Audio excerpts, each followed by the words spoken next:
We anticipate probably a warming more important in the Arctic than over that's the average for over the world. Again by a factor 2, and this is very important because it has a lot of consequences on the permafrost. And the permafrost itself is important for different reasons. It's important for infrastructure. As you know, you have a lot of infrastructure, including oil industry, gas industry. If the permafrost start to melt, it's really, it's very difficult for cities.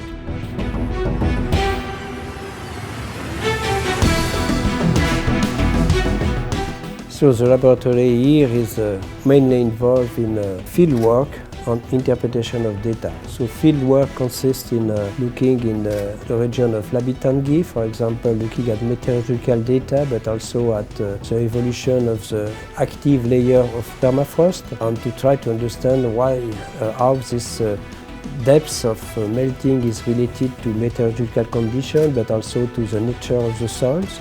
There are also main contribution, I would say, of this laboratory is with the measurements of water isotopes. To sum up, in measuring isotopes, you get additional information about the water cycle and about the carbon cycle. And this is very important because water cycle is completely governed by climate conditions. On the carbon cycle, it's also important because the increase in, for example, carbon dioxide and methane are part of the climate forcings. So you understand the link, the close link between the carbon cycle, the water cycle, and climate.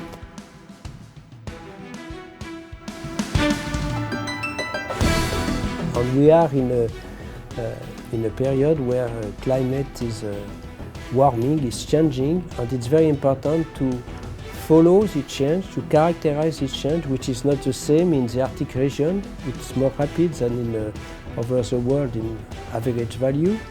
It's not the same from over the ocean, over the continent, and we have really to characterize this warming and to understand what are the causes of this warming. And one way to characterize this warming is really to look at in detail at the carbon and the water cycle, and isotopes are perfect tool to do that.